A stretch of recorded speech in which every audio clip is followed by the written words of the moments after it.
Hey everyone, welcome back to Lofi Startup. Today we're going to be chatting about a common mistake that most founders make when starting their first tech startup and some practical steps and examples of how these mistakes are made and what you can actually do to avoid this mistake when starting your own business. Joined by Max again today. Max and I have another great video, I'll link it below, of chatting through different ways you can build your startup's mobile app. Let's get into it.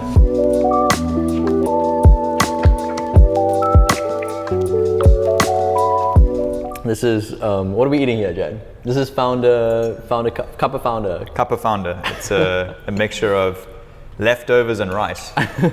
Okay, so what is the mistake? The mistake is building something people don't want by conceptualizing your idea, building a full product roadmap in your head, adding a bunch of features to it, acquiring resources, seeking investment, and then building and executing your roadmap for months or years. That's wrong. You have this grand idea, you're looking at companies like Figma and Webflow and Notion, and you're going, wow, these are great ideas, great products. Let me build something like that. I have this amazing idea. I'm gonna ask my uncle for investment. My friends are gonna tell me it's really good. I think it's really good, and I'm just gonna go ahead with it. You failed already. Let's actually give you an example of how easy it is to make this mistake when starting a company. So Max is working on a new company. Let's hear about it. And let's see how this mistake can be made. So I'm working on a gaming app. I want to build Strava for gamers. I want to have an app that helps people to get better at the games they play and train more socially and have their friends involved in their progression as they get better at the games they play. So what we shouldn't do now is to build out a bunch of features and flesh out this idea in our minds and then figure out what we need to do to build the idea and then go build it. That's wrong. And the reason why that's wrong is because we don't actually know we're working on a good idea yet. A problem that a lot of founders make, especially first-time founders, is thinking they've landed on a great idea. The problem is that you don't know if an idea is great or not until your users tell you it's great. The mistake that we can make now is we can build out our idea and we can spend resources, engineering time, design time, polishing, fleshing out, building more features. And getting some users without actually having first tested whether people really do want this or do not want this. Yeah, and we see this a lot. You have this amazing brand and you want to build this shiny product with fancy design, and you now have this grand idea and this grand product and this grand outcome in your head that you want to work towards.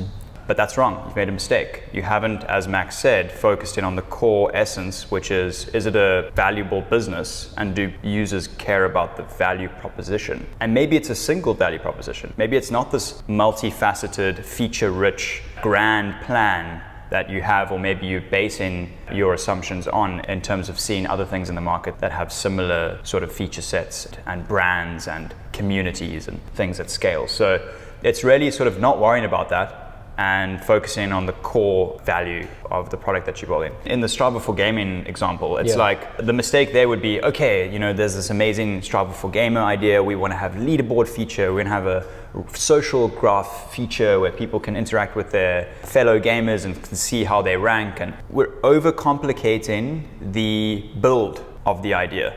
Right? We're thinking about the brand, we're thinking about the features, we're thinking about the team we might need. We're thinking too much. Yeah, we've just jumped a step. Yeah.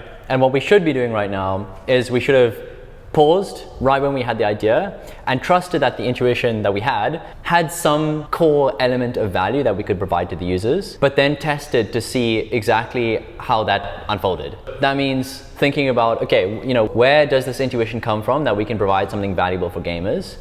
And then breaking it down into very specific items of value that we could be delivering to users. For example, with our app, it would be things like helping a user rank up. I think a lot of especially serious gamers, really care about their ranks. And there's some intuition that we have that we can help gamers rank up, and they want that. And we need to test that because that's not a given. 100%. So it's not necessarily about throwing away that intuition completely, but about refining the steps that you can take to unlock and test whether that intuition is true. So we've shown you how easy it is to make the mistake, how easy it is to go down this thought process, right? So what should we do instead, okay? There's a couple things we can do instead, and it starts with, firstly, doing research correctly, and secondly, doing experimentation correctly. So let's touch on the research component, Max. Where do people go wrong when they do research? and how should they approach research correctly? Yeah, I think a lot of people just jump into research and think that that means like speaking to the people they know, especially people they know who might be users of the product, and then asking them, hey, here's a description of my product, would you use this? The problem is that everyone will say yes, and so you really aren't getting any feedback at all. People are genuinely not incentivized to tell you that it's actually bad or they wouldn't use it, right? Because they might be your friend or acquaintance, or just genuinely, it's much easier to say, yeah, I would use it, than to say no and give reasons and move on with your day. Yeah. You know what I mean? I think I've actually had real world examples of someone like asking me about a startup and being like, hey, would you use this? And like, I call myself being like, yeah, I would definitely use this because I wanted them to succeed, not because I actually thought the product was valuable. And besides, 100%. How do I even know if I want to use it? I haven't tried it out. Like, I don't know if it's useful for me. Like, it's so abstract that like, yeah, that feedback that I'm giving is really not valuable. 100%. So yeah, research is dangerous, especially when you approach it from a very limited perspective. What can you do differently? So I think there is actually just a bit of nuance to doing research, especially when talking to people. And I think you should go like do a bit of research. There's a book called The Mom Test, which you should read. Like there is some consensus on like how to do this correctly. Something important is to focus on being specific. So instead of asking questions like, hey, would you use this thing? It's more specific questions like, what annoying things do you encounter as a gamer while progressing through ranks in games that isn't because of the game, but it's something around the game? You can word that in a better way, but I'm not asking a question which they feel pressure to say, yes, I will use it to. Yes. You can also ask users about their experience and ask them to tell you stories. Pretty useful to get information on like what they're struggling with. It's like another perspective on like the problem that a user might be facing. If you ask them to tell you a story, like tell me about the last time X happened, they're much less likely to make something up to impress you because they're just recalling information and telling you a story. And there's no real social cost to like disappointing you or 100%. Getting it wrong. Like there's a wrong answer when you ask someone, will you use my new product? There's no wrong answer when you say, hey, tell me about a time when this happened. Totally. I mean, one thing you did recently was, and again, this is an example of specific research. You put out a question on Reddit the other day. What is your question? Yeah, so we found a competitor who's focused on a specific game, and it looks pretty similar to what we want to build. And I just asked on Reddit, it's called Leadify. I asked on Reddit, is Leadify good? And I got like 50 comments, and I got a bunch of people talking about their experience with Leadify. There's no wrong answer. I'm not exposing myself to information which is going to be like inherently biased. I'm just asking a question, and in a forum like Reddit, I can get a lot of useful information about what the competitors are doing right and are doing wrong. Okay, so you've done your research, which is non-dangerous, unbiased research. The next step is experimentation. And we're going to chat to you guys about the 3 steps to successful experimentation, and then give you a practical example of actually how to do this for Max's idea. 3-step process is you need to design your experiment, you need to implement your experiment, and you need to distribute your experiment. So let's chat about the design phase first. Yeah. In the design phase, you need to start by evaluating and assessing your critical assumptions, and then ranking them and extracting the key hypotheses from those critical assumptions, right? Yeah. To touch on critical assumptions, these are the things that would make or break your business, that you don't want to just go on faith that they are true, that you want to actually test them. And that just like makes it far likelier that your startup will succeed. And that's, it's critically important to do that. So these are things like, there's a bunch of categories. And one way of kind of looking at these is to go through the categories of like user demand, engineering, like is it possible to build this? Distribution, can I distribute this product to an audience? Like can I reach them? Regulatory, like are there perhaps laws that constrain my solution that maybe make what I want to build impossible? Maybe the solution itself is impossible. Maybe it's a problem everyone has, but the solution itself is impossible. There's like a bunch of categories you can work off, but I would recommend not spending too much time thinking comprehensively through all of your critical assumptions, because that can be a bit of a state of paralysis that you can end up in. And rather just focus on any obvious things. And then I would overweight the user demand section. Totally. So think about specifically like critical assumptions weighted towards things like, do users actually want this specific thing?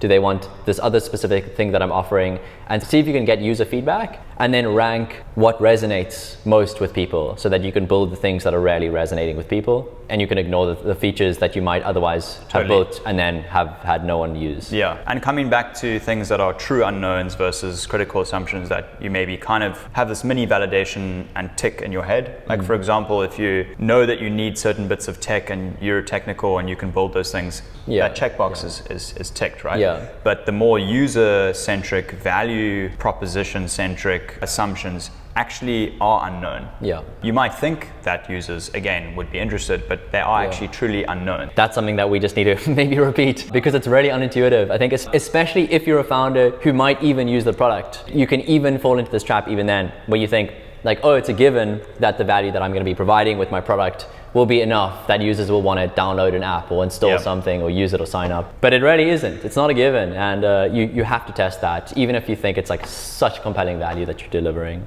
100%. Okay, so let's pick one of your critical assumptions that's specifically relating to the value that you want to generate for a user or the potential value that a user is looking to acquire. Let's pick one now. Yeah, probably the highest value that our product can offer is helping users rank up. I think another assumption that we have is that social features and ranking up together with friends is something that users want. But I think the highest value is like actually helping users to rank up faster. So I would say that's probably our most critical assumption, because if it's true, our business is like much more likely to succeed. If it's not true, then our business is like not likely to succeed. Cool. So ranking up. Yeah. Users want to rank up. Yeah. The next step we need to do is refine the audience, and then from there position the hook or value proposition to be relevant and credible to that audience, right? For the ranking up component, what game specifically would you want to test first? Like players of which game, right? Yeah, let's pick a game. Let's pick a game, let's pick Counter-Strike. Okay. I'm a Counter-Strike player, so I know the lingo, and I think I can create a hook that's credible enough, that feels like legit, that feels very relatable. I'm going to use the terminology that Counter-Strike players know. Yeah. I'm going to say, let's help you rank up to global elite faster. And I think that way we'll have a hook which is credible and which is obviously relevant to the user. And I think that's what makes for a compelling hook. Well, there we go. That's the audience. It's Counter-Strike players, and the hook is rank up to global elite faster. And the credibility there could be maybe someone who is global elite would be helping the user in this process. Yeah, absolutely. Because the hook needs to be there, but we also need credibility in the sense that the value that I'm going to get is actually going to be produced by someone who I believe will actually help me. Yeah, right? Absolutely. Yeah. So I think part of the credibility there is like using the terminology that the customer uses. I think another part of the credibility is like, can you convince them that you can actually deliver something that's gonna not waste their time and actually be useful?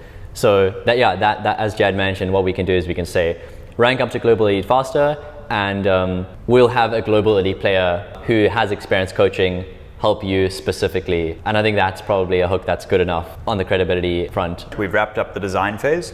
Let's move over to the implementation phase. Cool. So in the implementation phase, the most important thing to remember is with any experiment, right?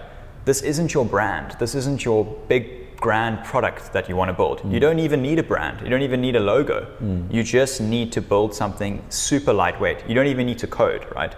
So in the implementation phase, it's super important that you can do something very simple in terms of the implementation of the value. Either do it yourself or get someone else to do it for you. Yeah, so concierge style solutions are excellent for testing value. And what you can do is you can find someone who can do the value. I think a lot of startups follow the same pattern of scaling a piece of value which is already done manually to a much wider audience of millions of people instead of one by one. So in our example, there actually does already exist this one-by-one example of helping players rank up faster, and there are Counter-Strike coaches, and there's coaches for a lot of games. So what we can do is if we want to test if people want to rank up, and if we want to test that we have the ability to distribute our messaging to people who also want to rank up, then we can reuse the existing pool of Counter-Strike coaches to deliver the value. Our experiment becomes rank up faster, and we then use a global elite coach who knows what they're talking about, and we just plug them in. Yeah. and they exist in the market already, and you're just matching the user and the value. Yeah. Like a concierge would at a hotel. Yeah. I want to go visit the aquarium. Cool, well, this guy will take you there. Yes, You'll exactly. go get the value. Yeah. Another example of a concierge solution is if I sit in a taxi, I ask them, hey, just take me around for the day. And then I have my friends or potential customers WhatsApp me when they want to be picked up with their location and where they want to be dropped off. Now, this is like Uber. Like I'm basically doing a manual version of Uber. And that would be a great way to test if people want to use their phones to be picked up and to be taken like as like in a taxi. It's actually a super lo-fi approach to kind of deliver on the value for a customer, essentially. Yeah. And the reason why it's lo-fi and why it has to be lo-fi is because we're not testing the entire company. We're just testing one high leverage assumption about the company. Okay, so in terms of actually implementing this first test or landing page for Max's experiment that we want to run, there's two approaches. We can test for intent, or we can test for the actual value. So what's fun or easy, I guess, about testing for intent is we actually don't even need to provide the value. We don't even need to have the Counter-Strike coach do anything. We could simply just have an email input saying, enter your email address if you're interested in receiving this kind of value, right? Yeah. So I guess the first thing there would be the landing page, hook. The call to action would be enter your email address, and we'll email you with a form to put in your most recent match footage, and we'll have a coach review it and report it back to you. That form isn't even built yet.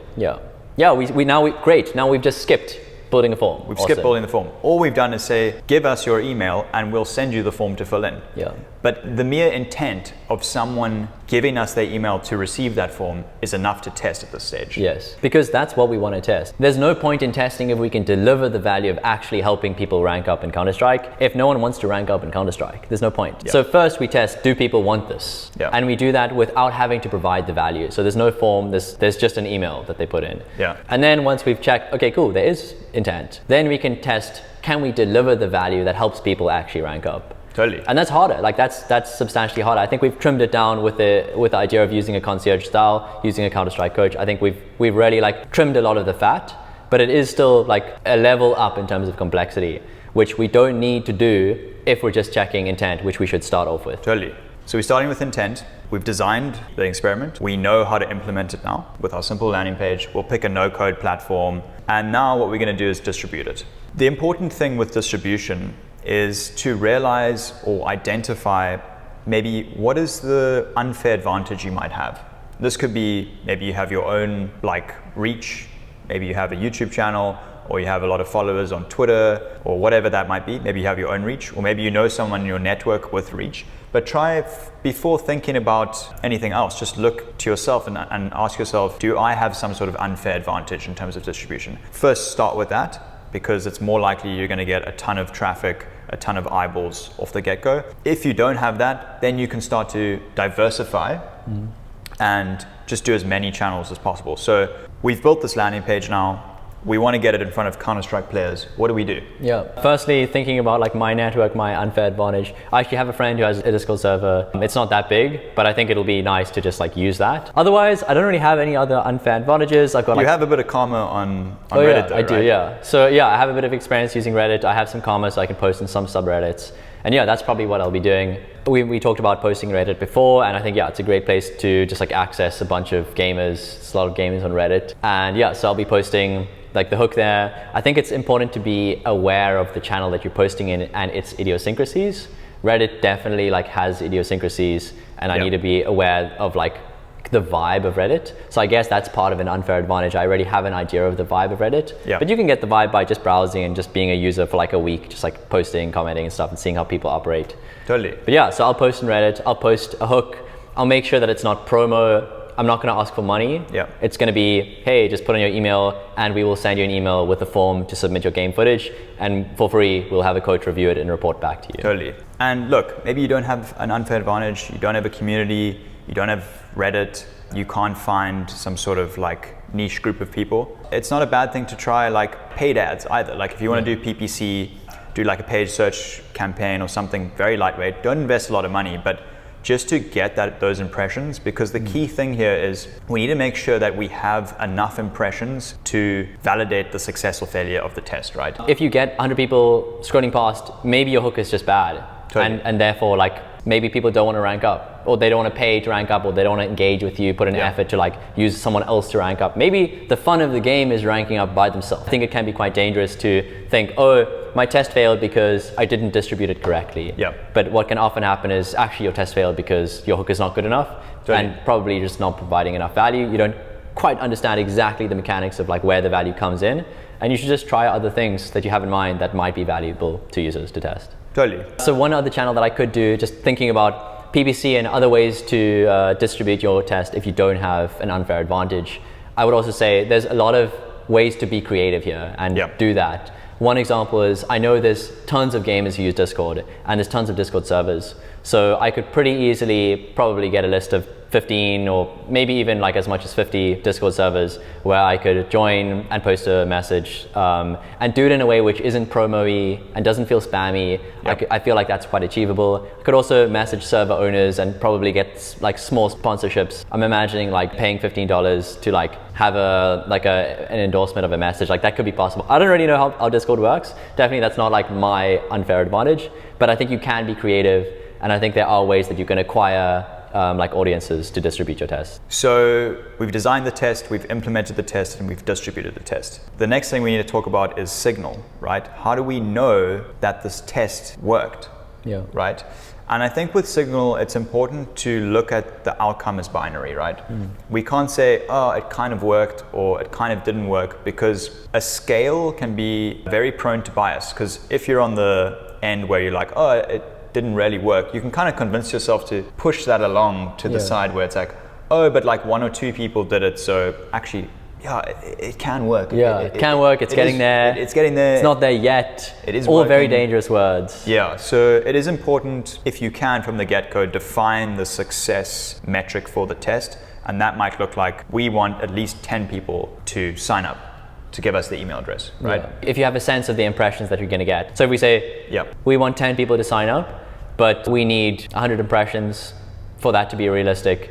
If we have a sense that we're probably going to get 100 impressions, then like we can say up front, we want 10 people to sign up. An indicator that your hook is not compelling enough is if you get low reach in a platform that uses an algorithm to like determine reach. Like if I only get a reach of 10, then it's an indication that my hook is maybe just like not good. Because then organically the algorithm's not pushing your content and therefore getting you impressions.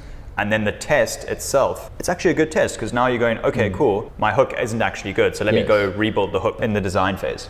And that might mean taking a completely new idea for value that you can deliver to your user, or it might just mean repackaging the same idea of value that you have using different copy. Maybe you didn't use copy that was quite relevant enough. Maybe your hook wasn't quite credible enough. It can be one of those two things, but don't fool yourself into thinking that your initial idea for your product is like bulletproof and all you need to do is repackage its hook. Like that's a trap. It's a big trap. Signal, super important. Try to keep it binary, whether that's like a conversion rate benchmark or a yes or no, whatever it might be. Just try to avoid some sort of scale indicator. I think that's important. And for our test, let's say we wanted to get a 10% conversion rate. We managed to get 100 impressions. We got 10 people to receive these things. Going down that thought process, okay, it worked. The intent worked, now let's do the value.